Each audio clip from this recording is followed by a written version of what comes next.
Nelson, your movie this week? San Francisco International. Oh, yeah, San Francisco International Airport. I sheetrock that place, man. Nice guys out there. Real regular guys. Well, back at it.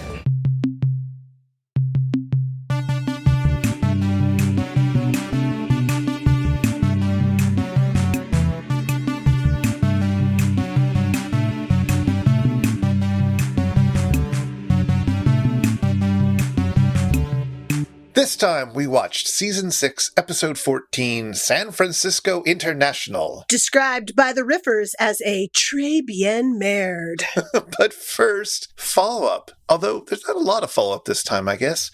Most excitingly was that a new episode of Mystery Science Theater 3000 dropped since last we recorded.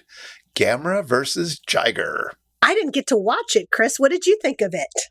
All right, here's the thing. In order to show a new Gamera movie for us, I mean, not new, but, a new for us movie. Sure. They had to make certain concessions with the studio, I guess. And one of those concessions was that they would show the entire movie uncut. What? So this was the longest ever episode of MST3K.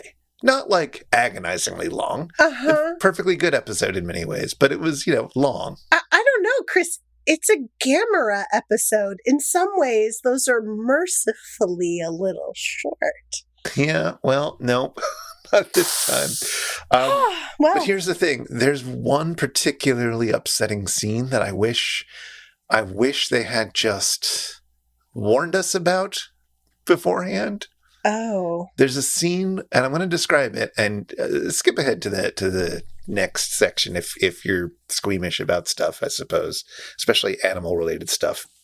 But there's a scene in which they show some sort of documentary-type footage of an elephant whose trunk has been infested with parasitical eggs, which have then been hatched into worms. Oh.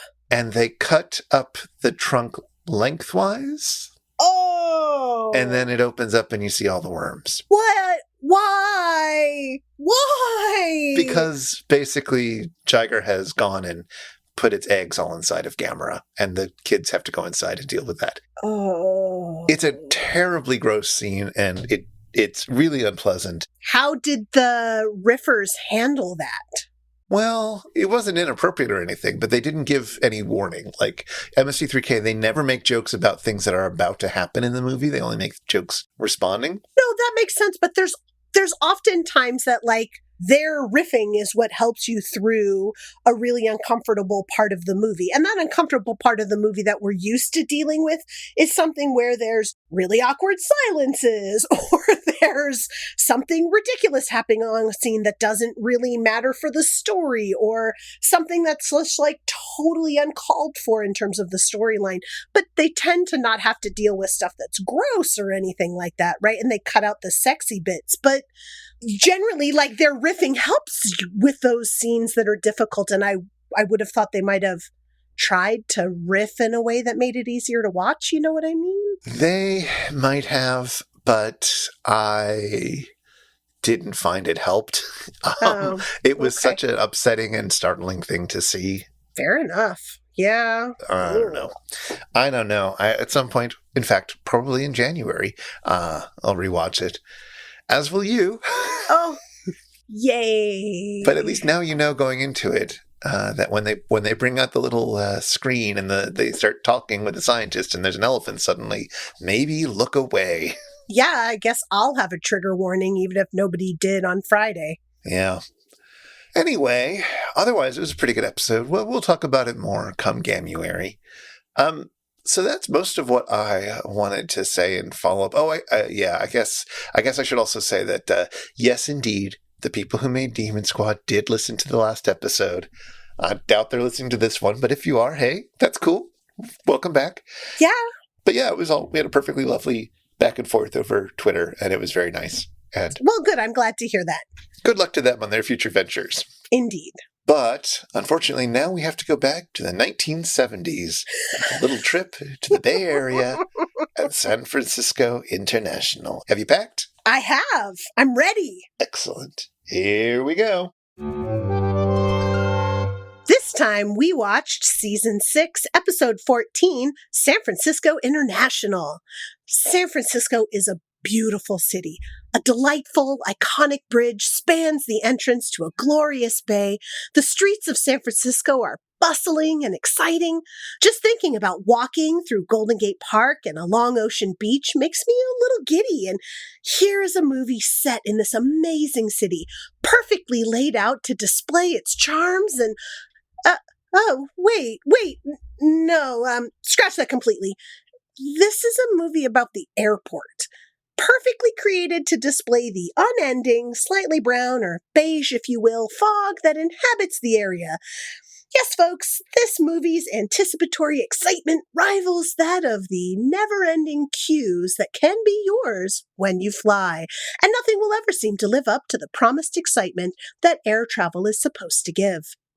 The movie opens with a warning. Oh no, the landing gear. It has a warning light on. It might not work when we land. Everyone, take the sharp objects out of your pockets and prepare to die a grisly, fiery death. Wait, no, scratch that completely. Pernell Roberts was just playing a vicious joke on some senators to get more funding. That'll teach you for neglecting transportation. A boy stares depressively at his windbreaker. His parents, they're separating, divorcing. There's an imminent breakup of his whole way of life. How will he be able to grow up, transferring between parents, neglected by both? Oh, wait, no, scratch that completely. Little near-death experience for the kid, short lecture from Pernell, and, well, his parents are back together. That was easy. Pernell worries that he might get fired for the outlandish stunt he pulled, but without a job, he might finally have the time to propose to his secretary. Oh, wait, no, scratch that completely. He has no intention of having any sort of an emotional connection to any other object in the movie, except maybe that beautiful, beautiful 747 out there. You know the one. A businessman is outraged. He was minding his own business at the candy counter when a rude, dirty hippie just barged through and cut the line. And when he called him on it, that hippie punched him. Rude, mean hippie. How can this be allowed to occur? What is the state of the system of justice in this country? Oh, wait, no. Scratch that completely. The hippie wasn't even at the candy counter. This guy's just a jerk who wants to punch people. But at the airport, can you really blame him? Oh, and there's $3 million coming in on a flight today, and there's an elaborate plot to steal it, involving kidnapping a pilot's wife, threatening a secretary, delaying a plane, a wooden box, a priest on a runway, crashing a Mustang, much more, and there's no way these criminals will be stopped before they reach El Paso and eventually Mexico. Oh, wait, no, never mind, scratch that completely. Pernell Roberts and this cop friend just figured the whole thing out. Quite anticlimactically. It's just another day at the airport. Shouldn't you be getting to the TSA line now? You'll never make it through security if you don't hurry up and wait. Hurry up and wait. The end.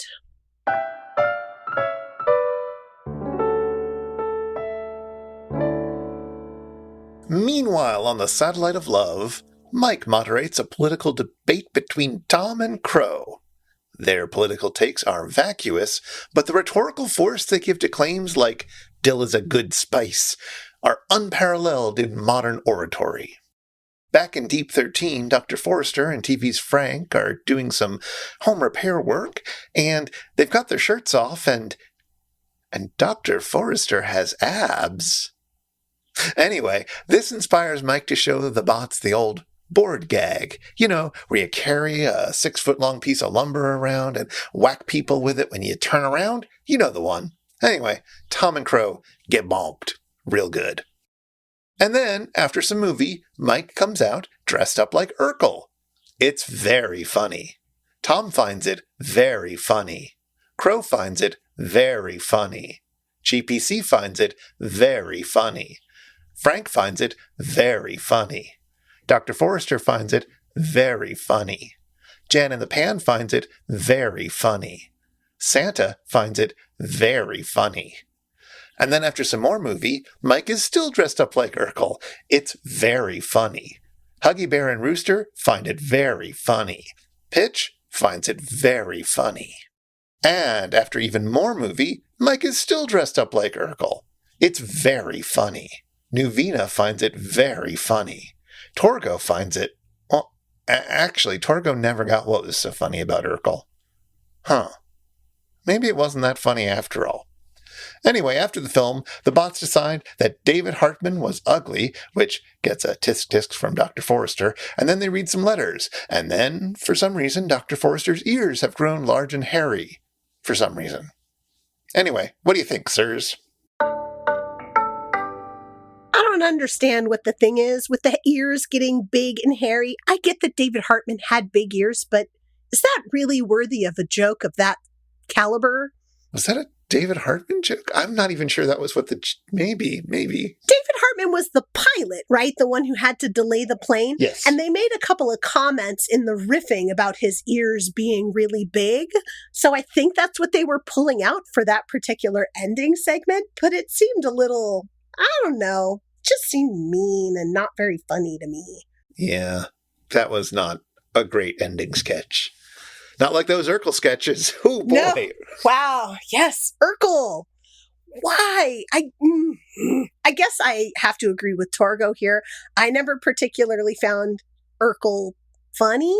Well, I mean, that's the point of the whole skits, right? Like, that they're making fun of people for liking Urkel so much. Sure, but I don't think we needed 3 host sketches to get that point across. One was really quite enough. I believe that Paul Chaplin would later say that the Urkel sketches was, quote, a weird choice. Although I do have to say, it is really awesome to see them all just laughing hysterically for 5 minutes, even if it is completely not funny. But, like, all of them forced laughing? Sure, why not? Sure, why not? I don't know. I guess it's about this movie giving them not much to go on. I'd forgotten that this was the Urkel episode, and I feel like that might be the reason why I never went back and watched it that often. Why, I don't know why you would go back on purpose to see the Urkel sketches. And there's no tie-in with the movie, so how would you know which episode it happened in without doing the MST3K equivalent of Googling? Exactly. But yeah, San Francisco International, did it to your hometown proud? That's not San Francisco. Maybe my movie summary didn't really pull that out for you there, Chris, but I really know that San Francisco International, while technically considered inside of the border of San Francisco, is not, right? Like it is pretty far from the city itself, as I recall. Pretty far from the actual borders of San Francisco. It is not inside of San Francisco County, as far as I know, but it is considered San Francisco as far as official boundaries go. I don't know. It's just super weird. And it's an airport, it's an airport that's been built up in mid-century and then remodeled and remodeled and remodeled. And Right. It seems like it's continually under construction like so many airports. But it certainly captured the appeal of going to the airport for me. I can say that.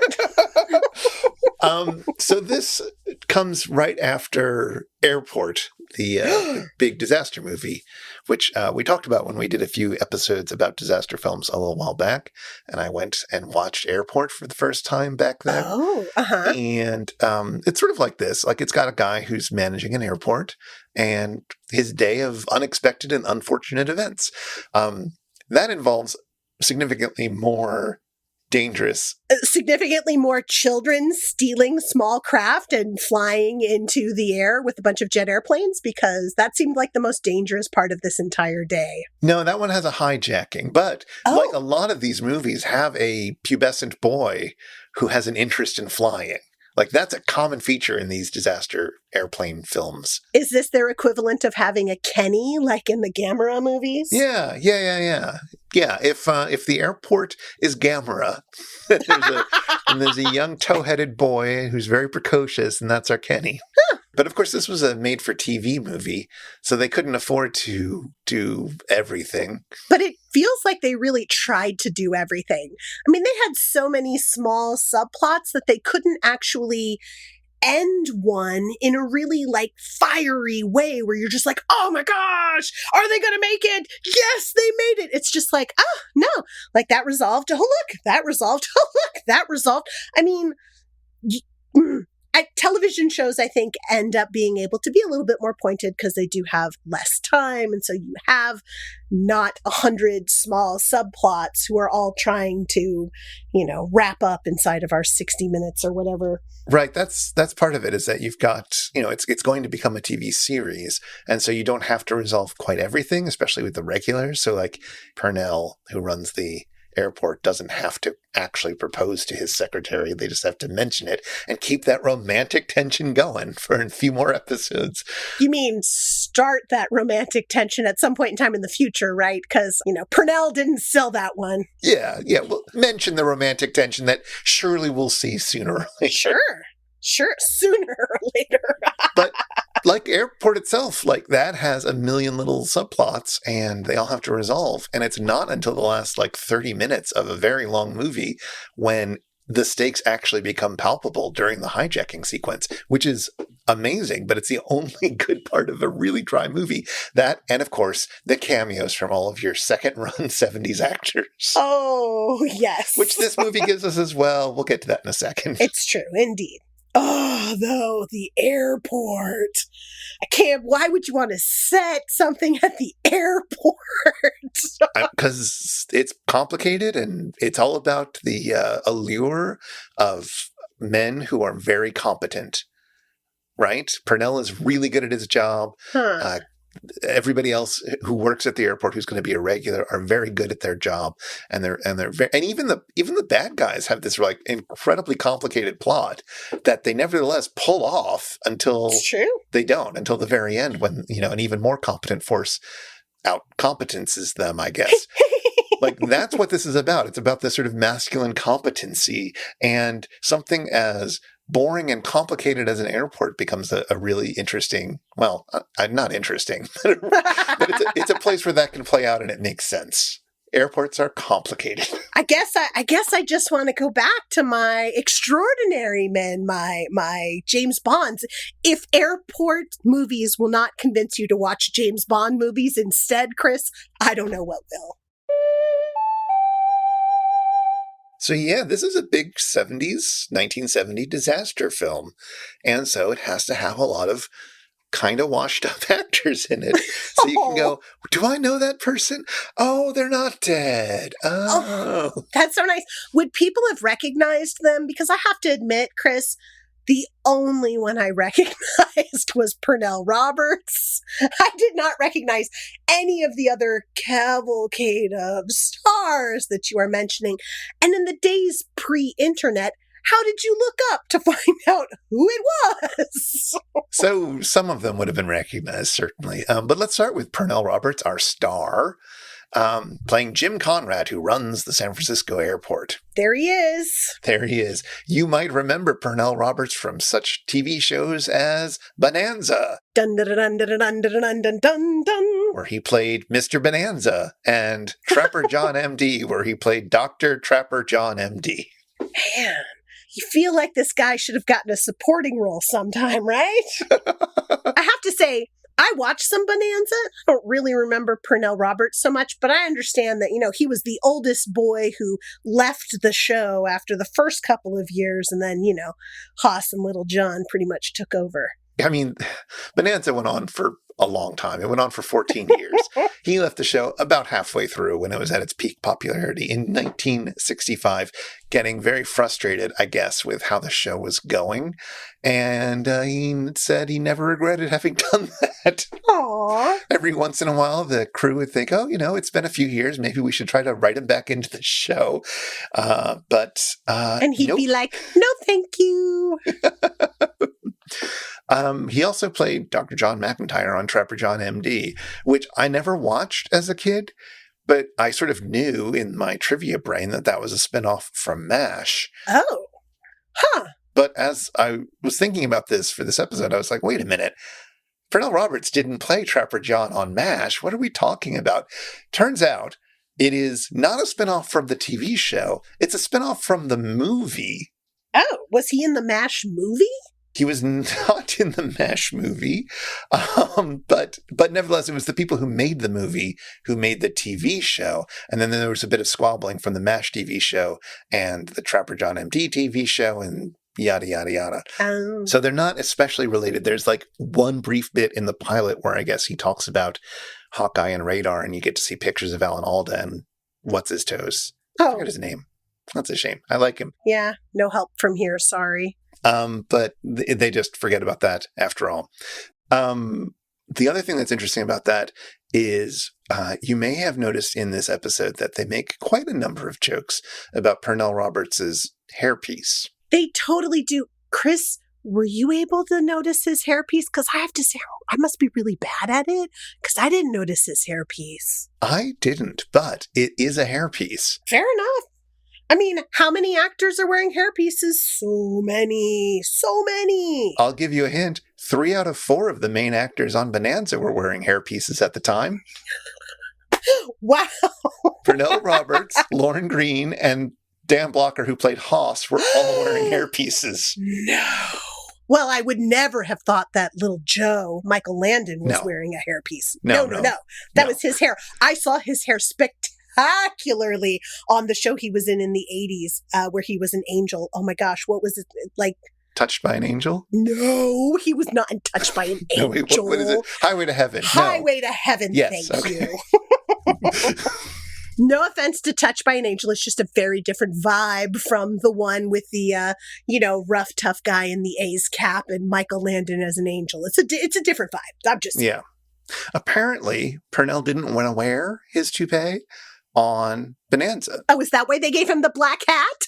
Because, geez, he's the only one wearing a black hat, which means he's the bad guy. I've watched Westerns. Well, the producer said that he needed to wear it to look, young, which I guess, I don't know. Part of it is that Lorne Green actually wasn't much older than the other cast members, as I understand it. Which shows up in our riffing for this episode, right? There you go. The other thing that I didn't know about Pernell Roberts, which I didn't know anything about Pernell Roberts really, as I came to understand as I was looking things up for this episode, was that he was kind of an activist in that he participated in the Selma to Montgomery marches. Whoa. And was very adamant. He was sick of Bonanza being all white and complained about it. Well, look at that. Go Pernell. Apparently he kept it up throughout a lot of his life. I don't know. Well, was Trapper John MD any better then? Well, he didn't wear his toupee. Okay, cool. And yeah, it had a relatively diverse cast. Absolutely. Wow. Well, I mean, go Pernell. Like that's, it was rare for actors to really take stands like that. And I'm sure it affected his career. Yeah. Not a diverse cast here in our San Francisco International, though. No, not a very diverse cast. Although I will say Chuck Daniel, who plays the air traffic controller, who is the most prominent non-white person in the cast. Mm-hmm. The one who our riffers refer to as Token at one point in time? Well, I mean, they voice someone else on the screen calling him that. But sure. But yes, he is interesting. He didn't have a tremendously notable career, but one of the films that he was in, and again, it was a very small part, was Airport. Oh, hey, look at that.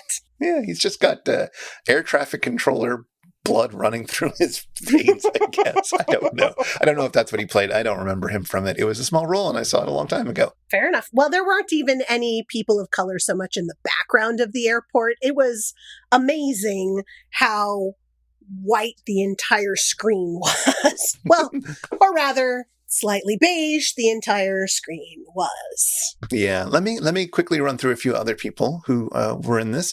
Beth Brickell, or Brickell, I'm not sure how she said it, played Katie Barrett, Jim's secretary, who's taken hostage.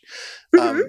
She was a well-trained actor. She came out of the Actors Studio. She worked with Strasberg, moved to L.A., and then starred in Gentle Ben.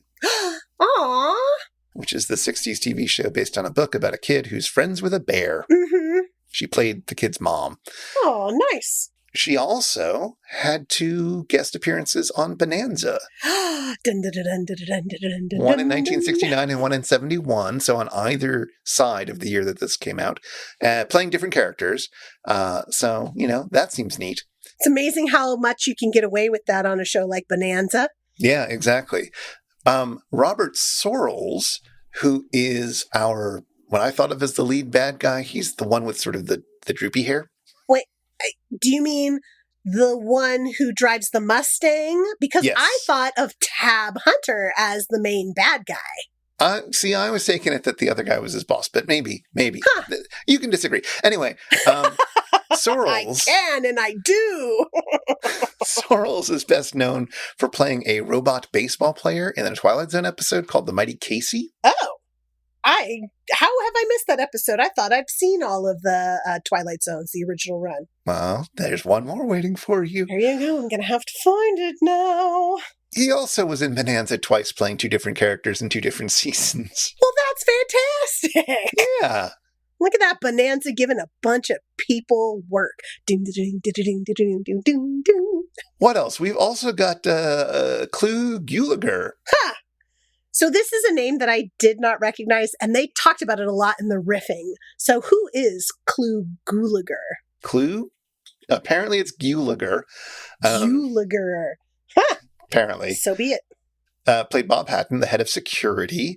We talked about him because he made an appearance in Master Ninja 2 back in the day. He was well known because he was in a bunch of different Westerns. He was in 2 of them in particular. He was in The Tall Man and then in The Virginian. Oh, okay. I'm not familiar with either. That's okay. And then he was in a bunch of other TV shows, and then he was in a few films, most notably The Last Picture Show. And then, like so many, he took a turn to horror, and in 1985, he was in both Return of the Living Dead and Nightmare on Elm Street 2. No. And that's about when he was in the greatest horror of all, of course, Master Ninja 2. Well, yes. So he is one of those people who I mostly know because he's mentioned a lot in this show. It's a fun name to say. It really is. Gulager, however you're going to say it. So that's mostly why I knew of him at all. Nice. Do you know if he continued into the TV show after the pilot? I believe he did. My understanding is that he did stick around for the rest of the episodes. Yeah, it's good that he got some work. Sure. Oh, hi there. It's Future Chris. In the shameful amount of time between recording and editing this episode and getting it out to you all nice, patient listeners, as you probably know, Clu Gulager passed away. There have been lots of lovely reminiscences of him, and we'll probably put a few of those in the show notes.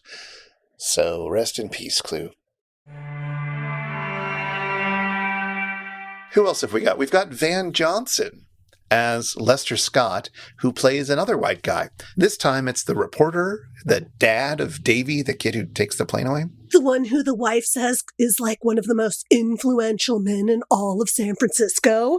Yes. Mm-hmm. He was an actor who played a sort of boy next door type in the 40s and 50s. He was generally well respected as, he could put in a good performance. There's a sense that everybody thought he could have put in a really great performance, but never did, but still respected him for the fact that he could have. Sure. You could have been a great guy. I'm going to respect you for that. He is fine, I guess. Sure. Maybe we'll hire him. He did get hired a bunch. He was in a bunch of stuff. The most interesting of which, for our purposes, is that he was in 2 episodes of the 1960s Batman, playing a villain called the Minstrel. Oh my God, that sounds awesome. You should have been the minstrel, Chris. You would have been great. Anyway, the link in the show notes, go watch the clip. It's well worth it if you haven't seen that episode. Moving on, somebody who I don't believe was ever in Batman was Tab Hunter. How did they not get him? They forgot to ask, I guess. But here he's playing Staychek? I'm not sure how you pronounce it. He's one of the bad guys. He's the one who dressed as a priest, and then he takes off his priestly gear and is just wearing a white shirt and suddenly is completely unrecognizable as the bad guy. Well, no, to people who had never seen him. Sure. It's not like he's Clark Kenting and taking off the glasses and everyone's like, no. No, but even at the end, when like Katie's sitting there looking at him, she like has to do like a double take and then give him mean eyes, you know? And then he has to give his little side smile of like, that's right, I kidnapped you. Ha ha! So we've talked about Tab Hunter here before. He came up in the Shaw 13-4 episode on Girl in Gold Boots. But you may not remember that, and that's fine if you don't. But do you know anything about Tab Hunter? I don't know anything about Tab Hunter, but I do have to say I love all of the riffs that use the name Tab to just be sexual innuendo. It's fabulous. I don't know if they did that in The Girl with the Gold Boots, but it seems like that's probably a more appropriate venue for that sort of innuendo. There was just a band on a stage at some point, and they called them the Tab Hunters. Oh. No, I also really enjoyed all the Tab Hunter out hunting people who don't pay their tabs. Oh, I like the, you know what? I'll pick up that tab. Yes. So, Tab Hunter was a famous pretty boy actor from the mid-50s. Oh. And the important thing about him for his biography is that he was gay. Oh. How did he make it through? I mean, the 50s were not kind to actors who were gay. No, and he had a rough time of it. He would later in life write an autobiography, which was eventually turned into a sort of documentary called Tab Hunter Confidential, which is pretty interesting. I've seen the documentary anyways. It was rough for him, as you might imagine. He wasn't allowed to talk about it. He was constantly being put up on dates for like movie magazines for the press, you know, with like Natalie Wood. Yeah, he's got to get in Tiger Beat, you know? Yeah. The joke was always that Natalie would, but Tab wouldn't. Oh, my God. Because it was sort of, you know, an open Hollywood secret, right? As these things often are, or often were. Yeah. He was in a relationship with Anthony Perkins for several years. Oh my goodness. I think both of them kind of dated up in that case in different ways. In different ways, very different ways, but yes. They ended up breaking up, it seems largely because Perkins got really busy with his filming schedule and so forth. Last time when this came up for Girl in Gold Boots, I mentioned that J.J. Abrams was working on a biopic about the Tab Hunter Anthony Perkins relationship. If that is still true, it's not listed among the over a dozen upcoming projects on J.J. Abrams' IMDb page. I've only been able to find press releases from 2018. Nothing new has developed. That's normal in the film world. It may never happen, but oh well. Just wanted to update everybody. It kind of be a cool thing to see. It could be good. Yeah, it could be quite good. I mean, certainly as a way to talk about what was happening to actors inside of that time and actually be able to bring it more to the forefront. Yeah, although again, you could just watch that documentary. It was on Netflix when I watched it. Oh, always helpful. But we do like a dramatization, right? You know. Yeah, of course. Finally, David Hartman plays Ross Edwards, the pilot whose wife gets taken hostage. What is he from? Because I got to tell you, Chris, he is among the many super famous actors who are there for me to recognize that, of course, I did not. Well, he was not yet from Good Morning America when this film was made. He became a Good Morning America co-host? He was one of the original Good Morning America co-hosts from 1975 to 1987. No way! So when they were making the comments about Good Morning America, it was about him and not about the woman who was playing his wife? Because I assumed it was about the woman who was playing his wife. Nope. Nope. Wow! Look at that. I learned something new. He also had a few appearances he was in The Virginian. He had a few other acting things before he sort of gave it up to do Good Morning America and that sort of thing full time. He was in a movie with Phyllis Diller. That must have been fun. Well, it was called Did You Hear the One About the Traveling Sales Lady? Oh, I haven't heard that one, Chris. What should I know about the traveling sales lady? I haven't heard of this film either. Much as I love Phyllis Diller, there is no way this film is any good. He was also in a 1971 TV movie called The Feminist and the Fuzz. Guess which one he played? I'm gonna guess he's not the feminist. That's right. He plays the Fuzz. He's in this movie, this TV movie, with Barbara Eden. Oh, does she burn her bra? Because that seems like something a feminist would do. Probably. Joanne Worley's also in it. She totally burned her bra, no question! And Julie Newmar. I don't know Julie Newmar. Why don't I know Julie? Oh my God, she's Catwoman! Yeah. Oh my gosh, she burned her bra too. No question. None whatsoever. I'm sure every cast member burned their bra in San Francisco International. I should hope so. All that fog. Anyway, those are all the people you are supposed to kind of vaguely recognize in this movie, and a few others who you really had no chance to. Hey everybody, it's time for the Shallow 13. It's time for the Shallow 13. 13 squishy wheel repairs gathered about today's experiment. San Francisco International. Go, Chris, go! San Francisco International was, ironically, a pilot. As in, it was a TV movie that introduced a TV series. Now, the series was called San Francisco International Airport, and it switched things up a bit. Instead of Pernell Roberts, we got Lloyd Bridges, who famously said, "By now my lungs were aching for air," in Sea Hunt, as well as starring in Season 2 experiment Rocket Ship XM. San Francisco International Airport was part of 4-in-1, which was sort of an experiment where 4 TV shows shared a time slot. Each show got 6 episodes and then was switched out for another one. So if you'd gotten used to watching 70s cop show McCloud on Wednesday nights, hopefully you'd stick around to see San Francisco International Airport a few weeks later. And then Rod Serling's Night Gallery. And then The Psychiatrist, a drama about a psychiatrist. 4-in-1 was replaced the following year with the NBC Mystery Movie, which switched between McCloud, Columbo, and McMillan and Wife. Night Gallery got to be its own thing, but both San Francisco International Airport and The Psychiatrist only lasted those 6 episodes each. There's one more familiar face lurking in this movie.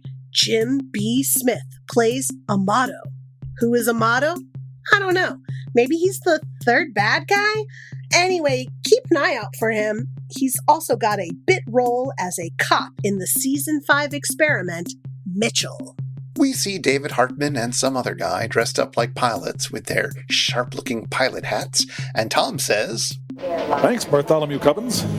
The 500 Hats of Bartholomew Cubbins is not one of Dr. Seuss's most famous books, but it tells the story of a young boy in medieval times who is expected to doff his hat for a nobleman. But each time he tries, another hat appears unexpectedly underneath it, and hilarity ensues. Pernell Roberts' secretary wants to know what he did that got the bigwigs so upset with him, and he says, My job, my way. Mylanta. Mylanta is a heartburn relief medicine, and back in the 90s, their ad campaign involved people saying, "My doctor said Mylanta." Mylanta would be recalled and taken off the market in 2010, only to come back in 2016 with a new and improved taste. For, let's say, plot reasons, one of the bad guys tells David Hartman to go to the men's room.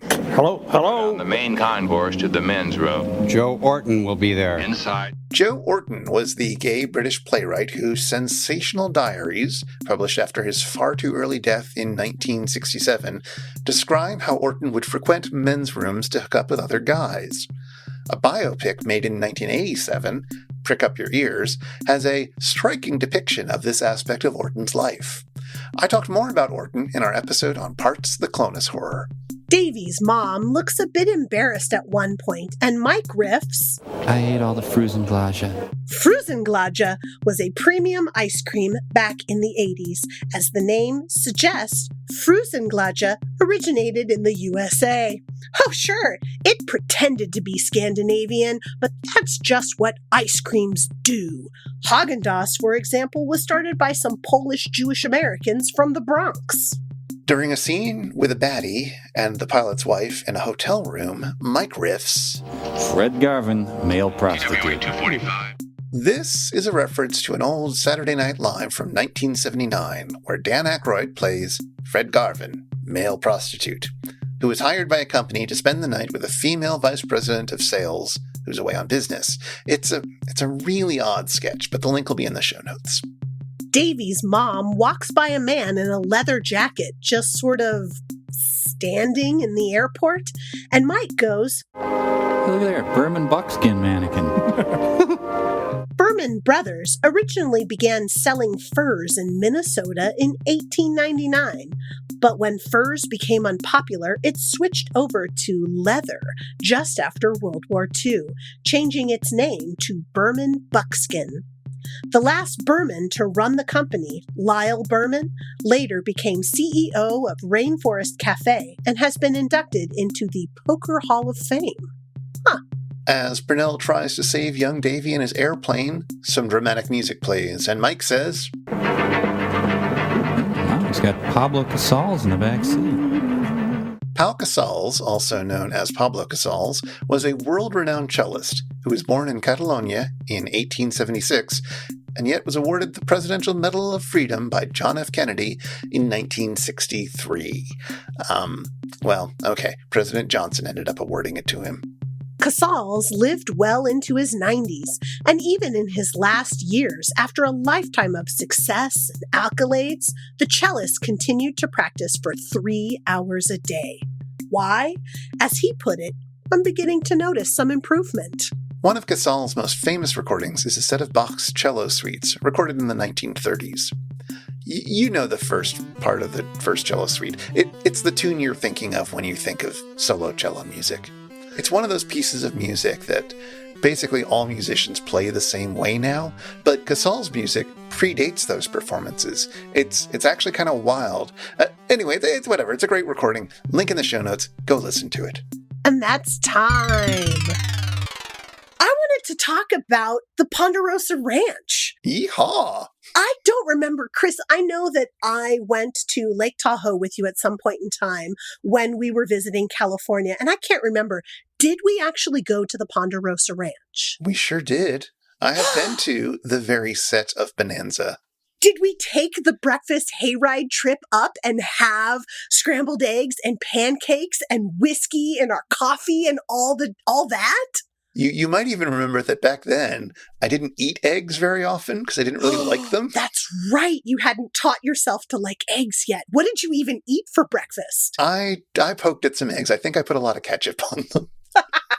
Fair enough, because other than the pancakes, what else would you have eaten? I mean, it was bacon, eggs, pancakes, coffee, orange juice, and if you asked the right person, you could get a little shot of something in that coffee. And I did. Oh, good work, you. I think that was the first time I had whiskey in my coffee. I'm not saying I've made it a regular occurrence, but, it was pretty good for cheap coffee and cheap whiskey. Yes, if you're going to combine two cheap things together, why not those? It's so true. I'm so glad that we took you there because, it must have been really close to the last years of the Ponderosa Ranch being open to the public. It has since been closed. The Ponderosa Ranch property itself was purchased by an tech billionaire who once was in charge of PeopleSoft, and he bought the property, and who knows what it was he was planning on doing with it. I don't know as anything's happened with it, and I couldn't find anything on the internet to say whether he's developing it or whether the set of the Ponderosa Ranch that existed on this property is still there. So, but I loved going to the Ponderosa Ranch in Lake Tahoe. I went as a kid often. I went as a young adult, obviously with you. It's such a fun place. And I don't know, the internet describes it as a theme park, Chris. Would you think of that as a theme park? All right. They had a breakfast. They had a ride, a single ride. It was a hayride. And they had a pretend shootout at noon or something, if I remember correctly. Sure, but who doesn't have a pretend shootout at noon these days, right? Like, that's not theme parky. Nobody was walking around in costume pretending to be Haas. You know what I'm saying? No. All the men were forced to wear toupees. Oh my God, how did I not notice? Except for the fact that I just don't notice toupees, apparently. I don't know. But no, it's true. Everybody wore Western gear, right? So everybody looked like, okay, I should clarify. Yeah, they didn't have big Haas bobbleheads, no. No, But they did have Haas hats. You could buy a Haas hat. You could buy the burning map, right? For anybody who's seen the beginning of Bonanza, they do have a map of the Ponderosa with Lake Tahoe on it, and you can see the outline of the property that's owned by the Cartwright family. And of course, the show opens with a whip sound and then the map burning away to then go into the opening credits. And you could buy a copy of the burning map, which I think I still have one, actually. The other thing that everybody did when you went is you got a soda in a tin cup. And that tin cup had scenes of the Ponderosa around it. And I don't even know how many tin cups we must have purchased over our lives. At one point in time, my mother got rid of all of the tin cups that we had in our house. But then, of course, after my grandmother passed away, she had to clean out all of the tin cups that were in her house because she had a whole collection as well. We could have, I don't know, fed the entire Cartwright family and given them tin cups to have their sodas in. We just had so many of them. And I still have one. I'd gotten rid of them, right? Because I was just like, what am I going to do with this? Like, really, why am I holding on to this? And then my sister, one year for Christmas, she found one in an antique store and she bought it for me. Because you had to, right? Like that was, you got a soda in a tin cup, you got a burning map, and of course, you had to get a Haas burger. Now, you didn't get a Haas burger because you're like vegetarian. So Right. You never got to experience the Haas burger, which was basically just a slightly larger burger than regular. But you could also get a Little Joe, which was slightly smaller than usual. It was so great. I really enjoyed it. I'm starting to think that what you really liked about this was the ritual. No, it's true. Well, I mean, what else would it be? At that point in time, it's not like Bonanza was still on the air. I think the gentleman who played Haas had already left. And, I have to admit, I kind of always thought I would end up with a gentle giant like Haas in my life, and somehow I didn't. So, there's always that. But going and on the tour of the house and seeing the stairs that went to nowhere because they always filmed all the bedroom scenes back in Los Angeles, and, the outdoor scenes were all filmed there in Tahoe. Part of it is just Tahoe is so beautiful too. Watching the show, you just get to see all of these outdoor scenes of just kind of that alpine wilderness with all the Ponderosa pines that are there. And, you also see this, I don't know, it's this really weird version of the Old West that was reimagined in the 1950s and 60s. It's no reflection of what the real Wild West was like, I'm sure. But when we think about the Wild West as a culture, like we always have to move our brains past that representation that, Bonanza gave us, that Have Gun Will Travel gave us, that, Gunsmoke gave us, and all of those, because it's just not what it was really like in any capacity, but it's our nostalgia for it that's there. So anyway, all of those things were embodied inside of this piece of property, prime real estate in Lake Tahoe. The entire place was still wooded. It had small sets here and there, but you could just walk through this basically undeveloped area. And I don't know how many places are like that around Lake Tahoe anymore. I was delightfully surprised to start watching this episode or rewatching it. And for one of the first riffs that happened in the theater, once the title came up, was Mike Nelson singing a variation on the same damn little song he sang at the end of last episode. San Francisco International Airport, where the big B actors roar. It made me so excited too, actually. I was just like, see, I didn't make up this song. It wasn't just my family. It actually existed in the world outside. Except it didn't. You both are referencing a song called LA International Airport that was made famous by Susan Rae. It's a country song. Someone else wrote it and put it out first, I guess.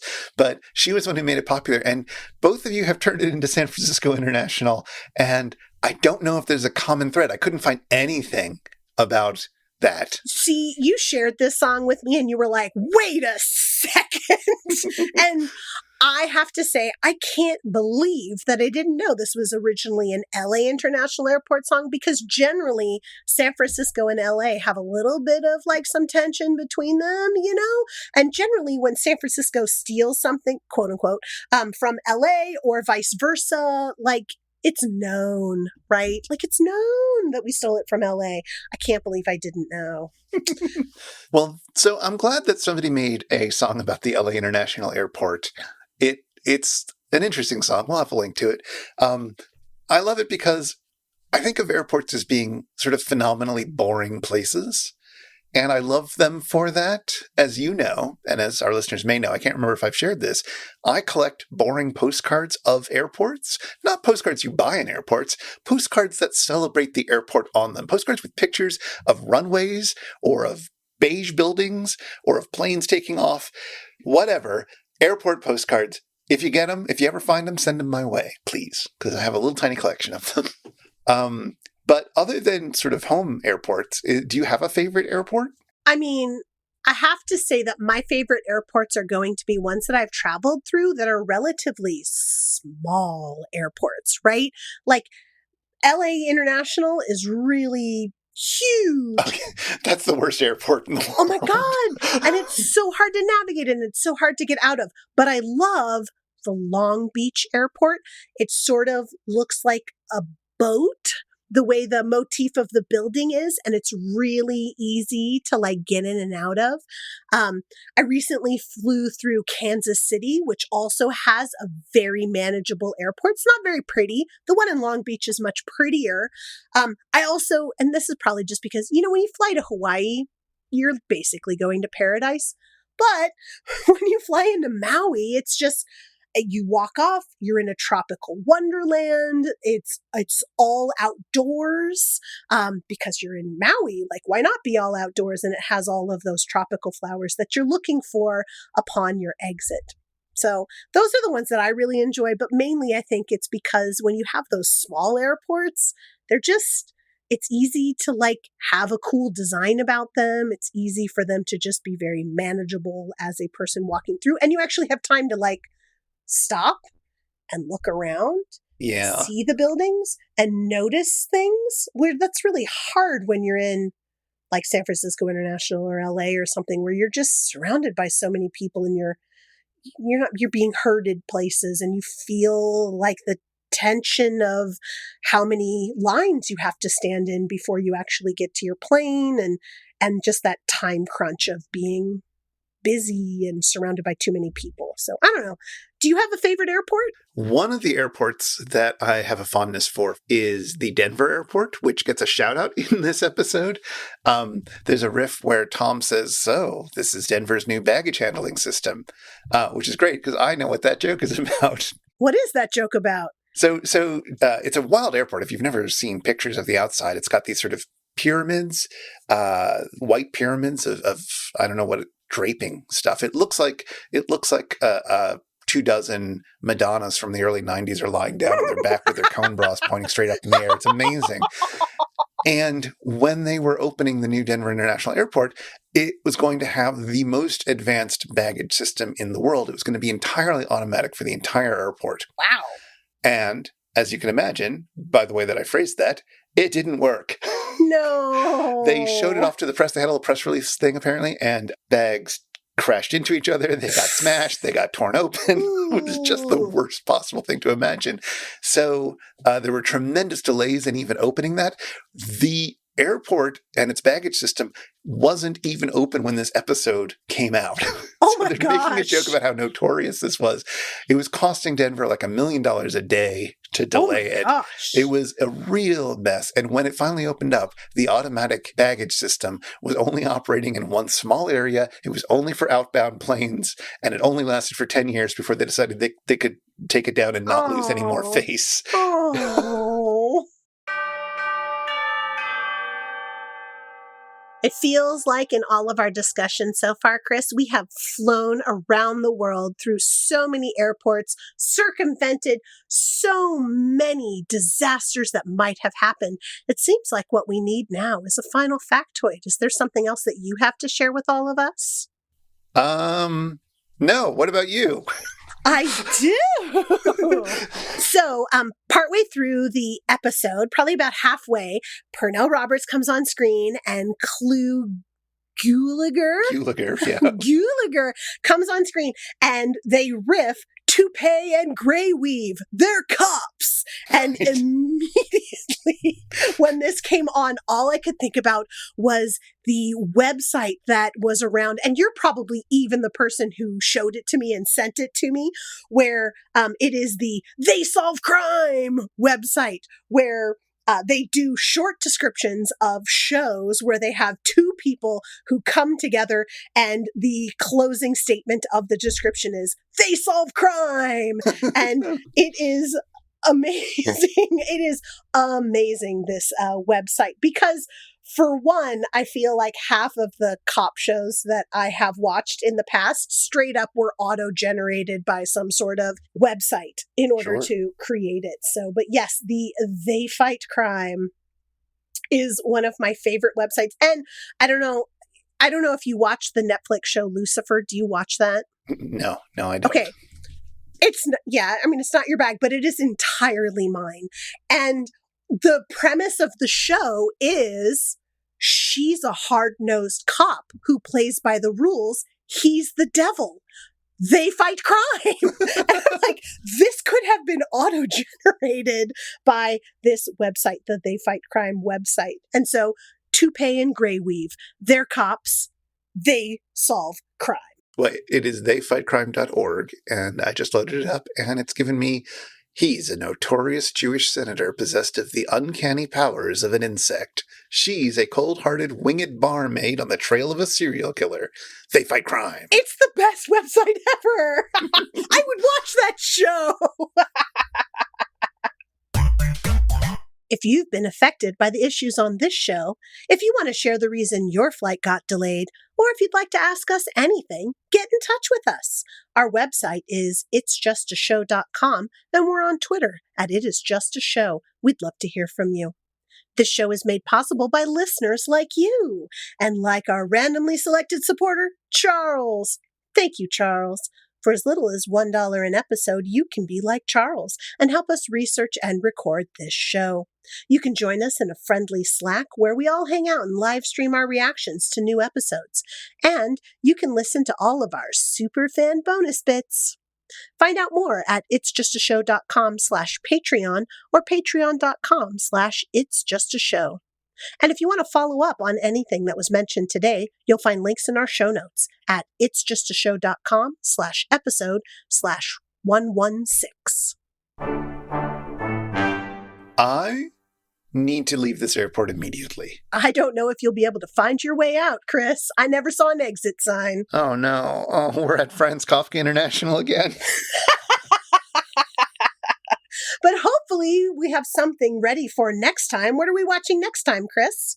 Next time, we're going to take a dip into one of the seasons we've kind of neglected a bit here. We're going to look at Season 2, Episode 6, Ring of Terror. That sounds awesome.